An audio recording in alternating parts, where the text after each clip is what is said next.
So as I'm sitting there today, and my wife comes to me and she says, "Hey, the refrigerator's not cooling. We've had, uh, a couple of gallons of milk have gone bad over the last couple of, 2-3 weeks, whatever." And I've noticed that I have a habit. I have a Diet Coke habit. It's very, very naughty, but that's my thing. So I've noticed a couple of times I've gone in to get a Diet Coke, and the Diet Cokes aren't altogether all that cold. So, silly me, I decide that I'm gonna go in and I'm gonna fix the refrigerator. Right. So it's one of those enormous, like 45 cubic foot, like these enormous. It's got two doors up top, and it's got a freezer door down on the bottom. And so anyway, you got to take the freezer door out along the bottom, and then you got to pop the cover off of the back. And then there's a couple of fans in there, and you got to disconnect some cords. So I'm back there, and I'm just tearing this like $3,500 refrigerator completely apart. I've got no idea what I'm doing.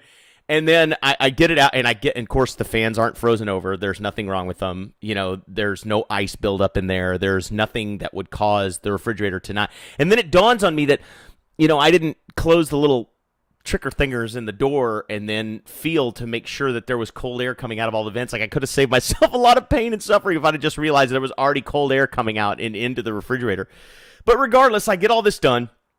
And I check everything, and of course I can't find anything wrong, so I go to reinstall the door, and I can't get it on there right, and then I get the cords plugged in, and the door falls, and it's yanking on the cords, and I'm scared to death they're going to pull out, and I'm not even sure if the fans are even really turning like they're supposed to once I got the door thing back up in there. And then I had to put the shelves back into the freezer drawer that slides out, and my wife and I, we can't get the shelf back in properly, and it won't go all the way in. And I thought, this is a perfect illustration of why you and I should stick to doing what we have training and knowledge at doing, and leave the rest of it to people that have training and knowledge to do those things, right? I would have saved myself a little bit of time, but a lot of pain and suffering had I just called a service repair guy and said, "Hey, can you go over here and figure out why my refrigerator's not cooling very well?" The funny part is I don't even know if I fixed it. I mean, we're not going to know until, maybe later on tonight when we go to pull a soda or some milk or something out of the fridge, if it's even working again the way that it's supposed to. And if it does, I don't know what I did to fix it, other than I just took it apart, put it back together again. So, all of this is just a story to simply illustrate that you shouldn't do what you don't do well, or if you're going to do something, you need to get the training and you need to get the experience in order to do it well. So the lesson here is specialized knowledge makes a difference. Guys, listen, if a certified repairman would have come over tonight, number one, he would have gotten it apart a lot faster. Number two, he probably have not even taken it apart if he had noticed that the fans were actually blowing air. He would have said, well, that's obviously not your problem. Maybe he would have gone to a different part of the refrigerator. Maybe he would have had a specialized machine that he could have hooked up that could have told him what was wrong. Any number of things, because he's got specialized training in that subject, in that topic, in that field. He would know what to do, and it wouldn't be blindly fumbling and bumbling around in the dark like it was for me. And so he would have been faster, more efficient, and more effective, and left with the job actually accomplished. And that's the problem with you and I, is that sometimes we go into things like business, running a business, running an agency, starting a network marketing company. We go into these kinds of things completely blind and completely ignorant and uneducated. We don't have the specialized knowledge.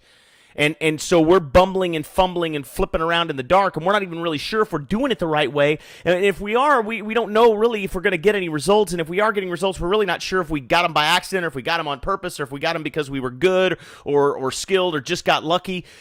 Because we need to get the specialized knowledge. What I'm letting you guys know is that if you're in any kind of sales, if you're in any kind of marketing, if you're running any kind of team, if you're in any kind of leadership position at all, which would mean you breathe oxygen, then you need to get specialized training. That's why things like the Daily Dose are so critically important for all of us, right? We need to have these things, these skills buried deep down inside, and know how to use them. Because otherwise, you look like Brian McIntosh trying to fix a drawer freezer and, and looking like a buffoon. My wife, by the way, now not only thinks I'm inept, she knows I'm inept, right? And specialized knowledge, there's no replacement for it. Now, I'll caveat all of that by saying this. You still got to get on the bike and ride. You can read 1,000 books on how to ride a bicycle, but until you get on and pedal, you're not going to learn. So in my case, right, if I really wanted to fix that freezer myself, and I didn't, and I shouldn't have, I should have just called somebody else. But if I really, really wanted to, what I should have done was got the specialized knowledge, went to training, figured out what to do, and then got in there and got my feet wet. I still might have made some mistakes. I still might have taken some wrong turns. I still would have learned some by trial and error. But I tell you what, I still would have been faster, more efficient, and more effective at the end than I was tonight because I'd had that specialized training. Guys, do yourself a favor. They say that every 1 minute of preparation saves you 10 minutes of wasted effort in trying to figure it out. 1 minute of training saves you 10 minutes of bumbling and fumbling around and trying things by trial and error. 1 minute of training versus 10. How about this? $1 of preparation or training saves you 10 wasted dollars in effort and man hours trying to figure it out. So especially if you're in the sales and marketing field like I am, take the time, get the knowledge, get the training, keep coming to the Daily Dose. Guys, read some books on whatever field you're in. Get the specialized knowledge and training. Don't be this guy. Go out there and make it a great week, everybody.